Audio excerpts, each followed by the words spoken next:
Although money adds only about 10 to 12% of happiness to your experience every day, only 10 to 12%, money is still the number one cause of stress in the world. When you ask people, what do you stress about most? They stress about money.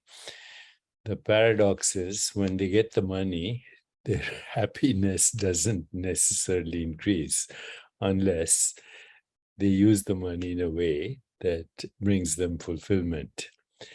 So money does not generate happiness, but it can be a means to create happiness for yourself and for others, as long as you understand that net worth is not self-worth.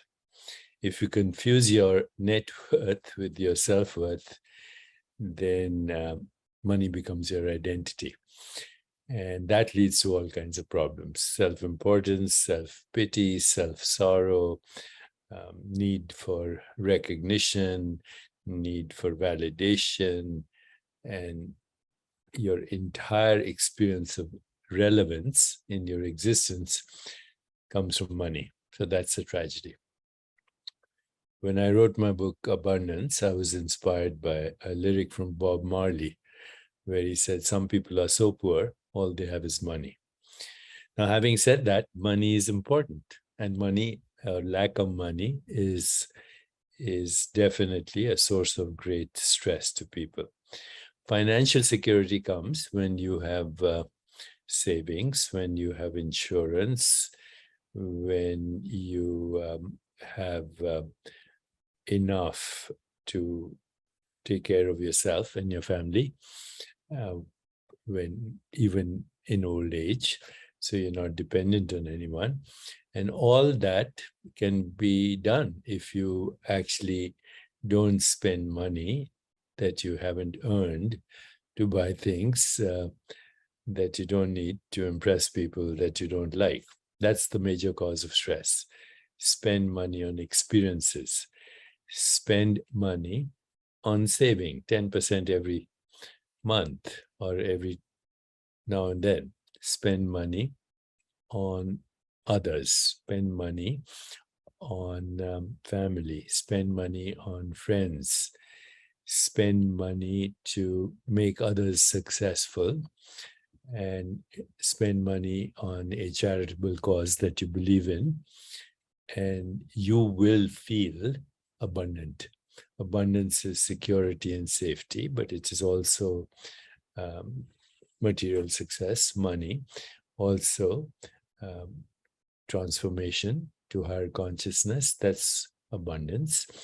It's love, compassion, joy, equanimity.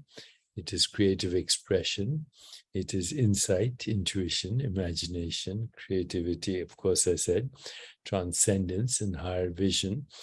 And it is always being in touch with your deeper self, the source of all experience.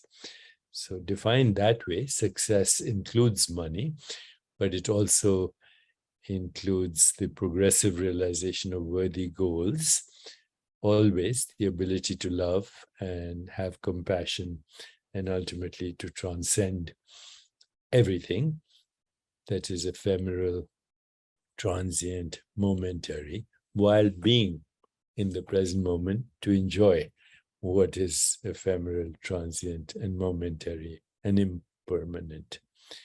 Upgrade the dream, enjoy the dream. Don't go for nightmares unless you like horror movies. But here are the two most important secrets to abundance. One, it's one of the yamas of yoga, and it's called Asteya. Asteya means non-covetousness.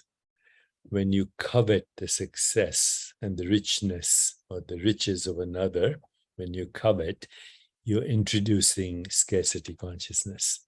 So celebrate the success of others, always celebrate, even your competitors, because they are actually Also, if they're doing better than you, then you can learn lessons from them. If they're doing worse than you, then you don't do the things that they do. So